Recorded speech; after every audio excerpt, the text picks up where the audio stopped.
Member for Oak Bay, Gordon Head. Thank you, Honourable Speaker. I rise to speak against the amendment put forward today by the official opposition for a number of reasons, Honourable Speaker. The amendment, of course, as we know, is to change the fixed election date to 2020 instead of 2021. The member opposite does himself a disservice, Honourable Speaker, when he continues to refer to government here as a coalition.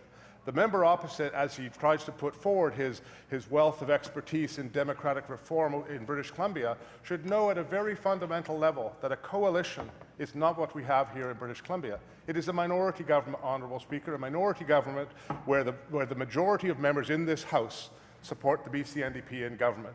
It would do this member well, and it would do opposition members opposite well, if they actually were to be factual in their responses and debates.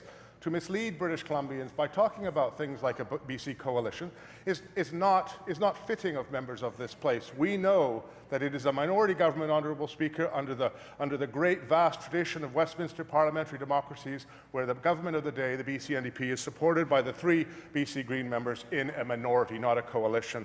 So I correct that for the record. Honourable Speaker, we know under the Constitution Act that we must have an election every 5 years. The member opposite, again, in what I can only describe as a somewhat revisionist history, forgets to point out that in 1986, the Social Credit Government, the 1986 elected Social Credit Government, 1996 Social Credit elected government did not have an election until 5 years, until I've mixed it up, Honourable Speaker. The 1986 Social Credit Government did not have an election for 5 full years until 1991. 5 years, Honourable Speaker, not 4 years as was suggested by the members opposite. Hear what's happening, Honourable Speaker, and why I support this. I do not support the amendment, and why I support the original legislation is as follows. Again, in the tradition of Westminster parliamentary democracies, we stood here in this House and pointed out to the BC Liberals this past summer that they did not have the confidence of the House. We didn't quietly spring this on them at the last minute. In fact, Honourable Speaker, shortly after we signed the confidence and supply agreement, as I'm so pleased to say is signed in a similar manner in New Zealand, between the Labour Party there and the BC Greens, celebrated today in some of their housing policies, we signed this agreement and told British Columbians that we would have this agreement signed before the writ was returned, because we wanted to instill confidence and we wanted to ensure that British Columbians had certainty as we move forward. So we messaged out to British Columbians, to this government, that on May the 31st, we were going to support a BC NDP minority government.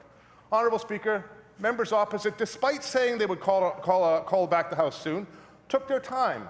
We waited months for this to come. So to say it's 4.5 years, Honourable Speaker, is simply incorrect. We wasted months by this government not willing to stand up and have confidence tested in this House, in somehow denial that we live in a parliamentary democracy. So to say it's 4.5 years is flat out wrong, which is why I continue to support, Honourable Speaker, the bill as it stands and speak against this amendment. You know, we talk about precedent. We had 3 independent MLAs in this House. One who formerly was with the BC NDP, Bob Simpson, who sat as an independent.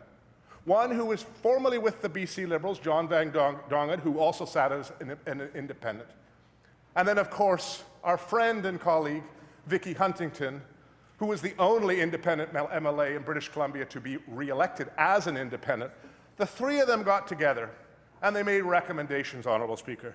They made recommendations to bring the election to the fall, as we did, but they also suggested that it was important to recognize that we need to go a little longer because of some time for Elections BC to adjust.